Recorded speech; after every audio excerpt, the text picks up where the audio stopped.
नमस्कार, KP news 24/7 में आपका स्वागत है। मैं हूं मानसी रंगल। आइए देखते हैं इस वक्त के मुख्य समाचार। गुलबर्गा के GIMS अस्पताल में 500 बिस्तरों वाले कोविड केयर सेंटर का किया गया उद्घाटन। क्या कर्नाटक में सत्तारूढ़ बीजेपी बदलेगी CM? अटकलों के बीच केंद्रीय मंत्री ने दिए जवाब। तेलंगाना में शादी समारोह बन गया कोरोना वायरस का सुपर स्प्रेडर। 100 लोग हुए कोरोना संक्रमित और 4 लोगों की हुई मौत। भारत अपने खिलाफ साजिश करने वालों को मुंहतोड़ जवाब देता है। देश की सामूहिक शक्ति और हमारे सेवा भाव ने देश को हर तूफान से बाहर निकाला है। सरकार के 7 साल पूरे होने पर मन की बात में प्रधानमंत्री नरेंद्र मोदी ने कही ये बात। बेरोजगारी अपरंपार, अर्थव्यवस्था का बंटाधार। मोदी सरकार के 7 साल पूरे होने पर कांग्रेस ने कसा तंज। चीन ने तैयार किया जमीन का सूरज। चीन का दावा है कि ये असली सूरज से कई गुना ज्यादा देगा ऊर्जा।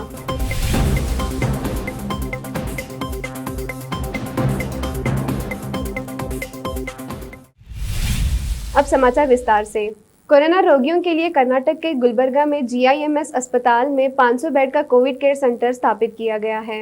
गुलबर्गा DHO डॉक्टर शरण बसप्पा ने कोविड केयर सेंटर का दौरा करने के बाद यह घोषणा की। उन्होंने कहा कि इस केंद्र में फिलहाल 50 बेड का काम शुरू किया जा रहा है और आने वाले दिनों में मरीजों की संख्या के हिसाब से बेड का इस्तेमाल किया जाएगा। केंद्र में 136 ऑक्सीजन संदर्भ भी है। संसदीय कार्य मंत्री प्रहलाद जोशी ने शनिवार को कहा कि कर्नाटक में नेतृत्व में बदलाव का सवाल ही नहीं उठता है, क्योंकि मुख्यमंत्री का पद खाली नहीं है और येडियुरप्पा कुशलता से काम कर रहे हैं। येडियुरप्पा के स्थान पर मुख्यमंत्री पद की दौड़ में धारवाड़ से लोकसभा सदस्य जोशी के नाम को लेकर भी अटकलें लगाई जा रही है। जोशी ने कहा कि इस संबंध में कोई चर्चा नहीं हुई है। संसदीय कार्य मंत्री ने कहा कि पूरा ध्यान अभी कोविड-19 महामारी से निपटने पर होना चाहिए, न कि नेतृत्व बदलाव पर। जोशी ने कहा, दिल्ली गए विधायकों ने क्या कहा है उसे अवगत नहीं हूँ। ना तो मैं किसी से मिला हूँ, ना ही किसी ने मुझसे मुलाकात की है। मुख्यमंत्री का पद भी खाली नहीं है। येडियुरप्पा कुशलता से काम कर रहे हैं। कोरोना वायरस से बढ़ते मामलों को देखते हुए जिला प्रशासन ने कर्नाटक के यादगिरी जिले में पूर्ण रूप से लॉकडाउन कर दिया है। संपूर्ण लॉकडाउन के कारण दैनिक आधार पर काम करने वाले लोगों को काफी दिक्कतों का सामना करना पड़ रहा है। खासकर उन लोगों को जो रोज मजदूरी करते हैं और सामान बेचकर गुजारा करते हैं, उन्हें काफी दिक्कतों का सामना करना पड़ रहा है। लॉकडाउन के मद्देनजर भाजपा की प्रदेश उपाध्यक्ष ललिता इनपुर ने प्रतिदिन 100 से अधिक संकटग्रस्त लोगों को दाल, चावल, तेल एवं अन्य आवश्यक वस्तुएं सहित राशन का वितरण किया। इस अवसर पर यादगिरी के सांसद वेंकट रेड्डी, जिला यादगिरी कार्यवाहक मंत्री शंकर, भाजपा अध्यक्ष डॉक्टर शरण भोपाल रेड्डी ने ललिता इनपुर के पहल की सराहना की और कहा कि ऐसे माहौल में संकटग्रस्त लोगों की मदद करना सबसे अच्छा है। इस मौके पर भाजपा के अन्य नेता भी मौजूद थे। बीजापुर चरचन तालुका में जड़ती तालुका के चौक पोस्ट पर पुलिस ने अवैध रेती ले जा रहे ट्रक को सीज किया है। सूत्रों के मुताबिक बताया जाता है कि पिछले कई दिनों से भीमा नदी से अवैध रूप से रेती ले जाई जा रही है। इस पर क्रम लेते हुए PSI परशुराम और उनकी टीम ने ट्रक की जांच आदि कर सीज करके चालक और एक व्यक्ति को गिरफ्तार किया है। लंबे समय से लकवाग्रस्त कर्नाटक के यादगीर जिले के एक वरिष्ठ मुस्लिम नेता हाजी शमसुल जमा का निधन हो गया। वह लगभग 88 वर्ष के थे। हाजी शमसुल जमा एक बहुत ही मिलनसार, हंसमुख और सहानुभूतिपूर्ण व्यक्ति थे। उन्होंने लगभग 40 वर्ष तक मुसलमानों का मार्गदर्शन किया। वह हमेशा टोपी और शेरवानी पहनते थे। उन्होंने पिछले 20 वर्ष पहले जनता दल और फिर कांग्रेस पार्टी में मुसलमानों का प्रतिनिधित्व किया। उनके निधन पर उनके शोक संदेश में कई मुसलमान नेताओं ने उन्हें देश का खामोश सेवक बताया। उन्होंने मेमोरियल डिस्ट्रिक्ट वाक सलाहकार समिति के उपाध्यक्ष के रूप में भी कार्य किया। कर्नाटक के दोडपल्लापुर में कोरोना संक्रमण से उभर कर घर लौटने के बाद ब्लैक फंगस का शिकार होने से दुखी होकर एक बुनकर ने आत्महत्या कर ली। पुलिस के अनुसार विद्यानगर निवासी 56 वर्षीय केसी रविंद्र को संक्रमित होने पर बागेपल्ली के सरकारी अस्पताल में भर्ती कराया गया था। 15 दिनों बाद स्वस्थ होकर घर वापस आया। फिर बुखार आने पर टेस्ट कराया गया तो रिपोर्ट पॉजिटिव आई और साथ में ब्लैक फंगस होने का भी पता चला, जिसके बाद उसे विक्टोरिया अस्पताल में भर्ती कराया गया था। वहाँ वो अस्पताल के चिकित्सकों और अस्पताल के कर्मचारियों के साथ झगड़ा करके घर वापस आया और उसने घर में फांसी लगाकर आत्महत्या कर ली। कोरोना प्रोटोकॉल का उल्लंघन कर शादी में शामिल होना अब 100 से ज्यादा परिवारों के लिए मुसीबत बन गया है। शादी में शामिल हुए अधिकतर लोग कोरोना संक्रमित पाए गए हैं। मीडिया रिपोर्ट्स के मुताबिक तेलंगाना के खम्मम जिले में एक लड़की की शादी थी। राज्य सरकार के नियमों के मुताबिक कोरोना प्रोटोकॉल का ध्यान रखते हुए शादी में केवल 100 लोगों को बुलाया जा सकता है। इसके बावजूद लड़की पक्ष के निमंत्रण पर करीब 250 मेहमान दावत में शामिल होने पहुंचे, जिनमें से कई मेहमानों ने मास्क नहीं पहन रखा था और समारोह के बाद घर पहुंचे कई मेहमान बीमार हो गए। जब उन्होंने RT-PCR टेस्ट कराया तो उन्हें कोरोना वायरस का संक्रमण होने की पुष्टि हुई। प्रधानमंत्री नरेंद्र मोदी आज मन की बात कार्यक्रम के 77वें संस्करण के तहत लोगों को संबोधित किया। उन्होंने कहा कि हम देख रहे हैं कि किस प्रकार से देश पूरी ताकत से कोविड-19 के खिलाफ लड़ रहा है। उन्होंने कहा कि पिछले 100 सालों में यह सबसे बड़ी महामारी है और इसी महामारी के बीच भारत ने अनेक प्राकृतिक आपदाओं का भी डटकर मुकाबला किया है। पीएम मोदी ने कहा कि मैं उन सभी लोगों के प्रति अपनी संवेदनाएं व्यक्त करता हूं जिन्होंने अपने करीबियों को खोया है। हम सभी इस मुश्किल घड़ी में उन लोगों के साथ मजबूती से खड़े हैं जिन्होंने इस आपदा का नुकसान झेला है। उन्होंने कहा कि चुनौती कितनी ही बड़ी हो, भारत का विजय का संकल्प भी हमेशा उतना ही बड़ा रहा है। देश की सामूहिक शक्ति और हमारे सेवा भाव ने देश को हर तूफान से बाहर निकाला है। पीएम मोदी ने कहा कि मेरे प्यारे देशवासियों, आज 30 मई को हम मन की बात कर रहे हैं और संयोग से ये सरकार के 7 साल पूरे होने का भी समय है। इन वर्षों में देश सबका साथ, सबका विकास, सबका विश्वास के मंत्र पर चला है। केंद्र की मोदी सरकार के 7 साल पूरे हो गए हैं। इस अवसर पर केंद्र सरकार और बीजेपी उपलब्धियां गिना रही है, जबकि विपक्ष पार्टी कांग्रेस ने मोदी सरकार को देश के लिए हानिकारक बताया गया है। कांग्रेस के महासचिव और मीडिया प्रभारी रणदीप सुरजेवाला ने रविवार को प्रेस कॉन्फ्रेंस में कहा कि मोदी सरकार ने 7 साल में अनगिनत घाव दिए हैं जो अब नासूर बन गए हैं। कांग्रेस नेता ने कहा कि 7 सालों से बेरोजगारी अपरंपार है, कमरतोड़ महंगाई है, अर्थव्यवस्था का बंटाधार हो गया है, इसलिए मोदी सरकार देश के लिए हानिकारक है। उन्होंने कहा कि 7 सालों में हमने क्या खोया और क्या पाया। हमने खोई लोकतंत्र की गरिमाएं, संवैधानिक संस्थाएं, शासन की मर्यादाएं, प्रधानमंत्री की संवेदनाएं और दर्द बांटने व वचन निभाने की मान्यताएं। हमने खोई इंसानियत और मानवता, आत्मनिर्भरता, वैश्विक मान। सुरजेवाला ने कहा कि प्रधानमंत्री ने जनता का विश्वास और सम्मान खो दिया है, लेकिन आज भी वह कहते हैं केवल मैं ही महान। आज हिंदी पत्रकारिता दिवस है। आज से 195 साल पहले 30 मई 1826 को कोलकाता में उदंत मार्तंड नामक साप्ताहिक अखबार की शुरुआत हुई। कानपुर से कोलकाता में सक्रिय वकील पंडित जुगल किशोर शुक्ला ने इस अखबार की नींव रखी। वे हिंदुस्तानियों के हित में उनकी भाषा में अखबार निकालना चाहते थे। उदंत मार्तंड का अर्थ होता है उगता सूरज। हिंदी पत्रकारिता का सूरज पहली बार कोलकाता के बड़ा बाजार के करीब 37 अमरतल्ला लेन कोलूटोला में उदित हुआ था। यह अखबार पाठकों तक हर मंगलवार पहुंचता था। इसकी शुरुआत 500 प्रतियों के साथ हुई थी।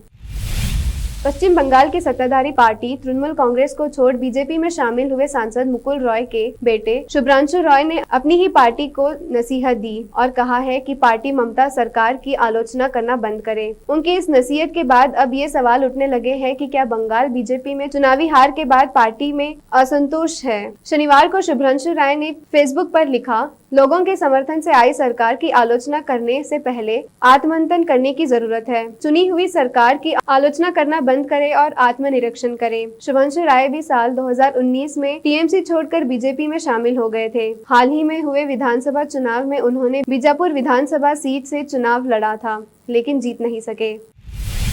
एलोपैथी विवाद में योग गुरु रामदेव की मुश्किलें बढ़ती जा रही है। इस मामले में इंडियन मेडिकल एसोसिएशन के बाद अब federation of all Indian medical association ने रामदेव को कानूनी नोटिस भेजा है। Federation of all India medical association ने कहा है कि बाबा रामदेव ने सस्ते प्रचार के लिए एलोपैथी को लेकर निराधार दावे किए, जिसकी वह निंदा करता है। साथ ही federation of all India medical association ने खुले तौर पर रामदेव से अपने दावों के पीछे सबूत देने या फिर माफी मांगने की बात कही। ऐसा न करने पर कानूनी कार्यवाही करने का ऐलान किया। अब समय एक छोटे से ब्रेक का।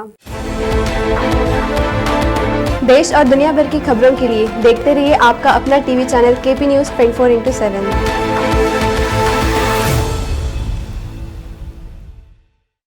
केपी चैनल के निर्देशक और नूर शिक्षण संस्थान के अध्यक्ष मोहम्मद अयाज खान ने एक बार फिर आगे आकर जरूरतमंदों की तरफ मदद का हाथ बढ़ाया। राज्य में अप्रैल माह से लॉकडाउन की स्थिति बनते हुए अब जब संपूर्ण लॉकडाउन किया गया है, ऐसे में रोज काम करने वालों का रोजगार छिन जाने या अन्य कामकाज बंद रहने से परेशान चल रहे लोगों को अयाज खान ने अपनी ओर से मुफ्त राशन किट वितरण किया। अयाज खान मुसीबत के समय लोगों की मदद के लिए आगे आए हैं। वह हमेशा लोगों के कठिन समय में उनकी किसी न किसी प्रकार से बिना किसी भेदभाव से मदद करते आए हैं। बीदर में लॉकडाउन के शुरू होते ही उन्होंने लोगों को संकट का सामना न करना पड़े, इसलिए राशन किट वितरण किया। शहर में विभिन्न क्षेत्रों में राशन किट वितरण कर रहे हैं। इसके अलावा खान साहब के कॉलेज तक पहुंचे जरूरतमंद लोगों को भी किट दिया जा रहा है। अयाज खान का कहना है कि लॉकडाउन के कारण लोगों में परेशानी और डर है। ऐसे में लोगों का कामकाज बंद रहने से कठिनाई का सामना कर रहे लोगों को परेशानी न हो, इसलिए सभी धर्मों के लोगों को यह राशन किट बांटे जा रहे हैं। ब्रेक के बाद आप सभी का स्वागत है। देखते हैं आगे के समाचार।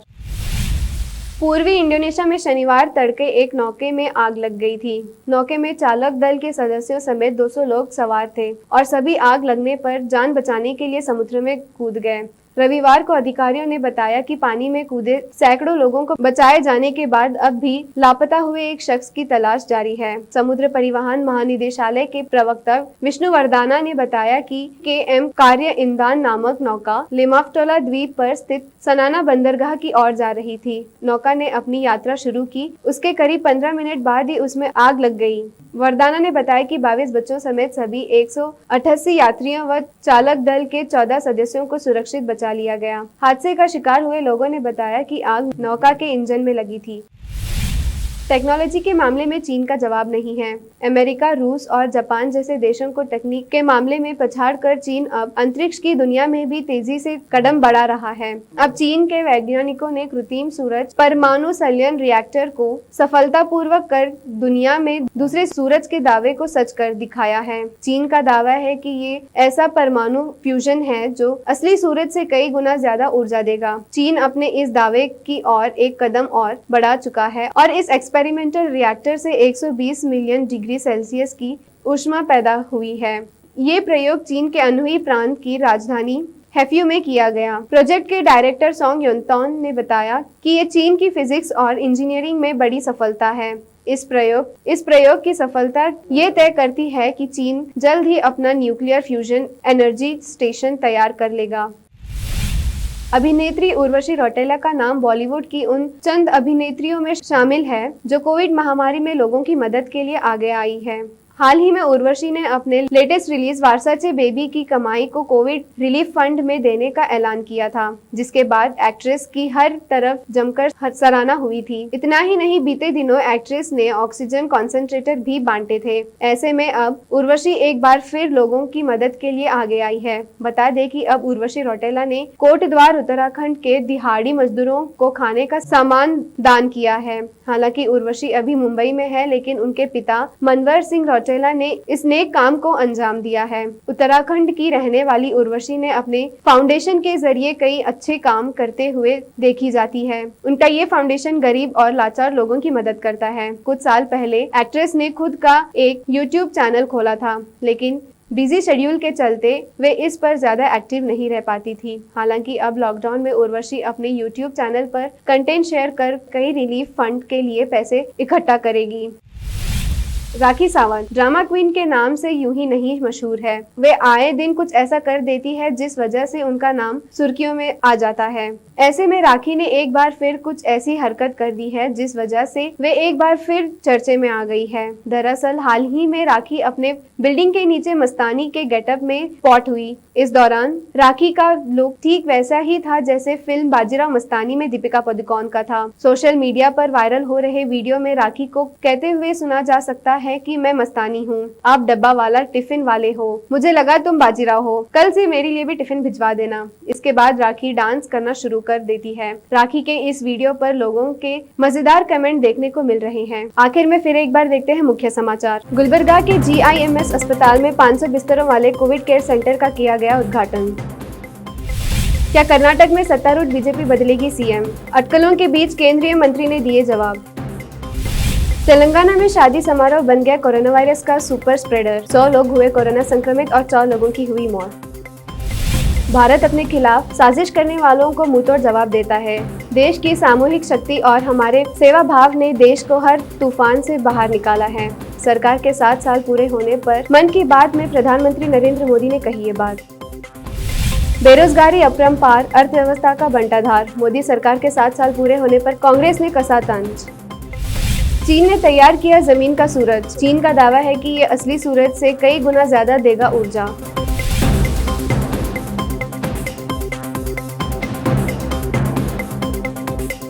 केपी न्यूज में फिलहाल इतना ही। देश प्रदेश के अन्य समाचारों के लिए देखते रहिए केपी न्यूज 24/7। धन्यवाद।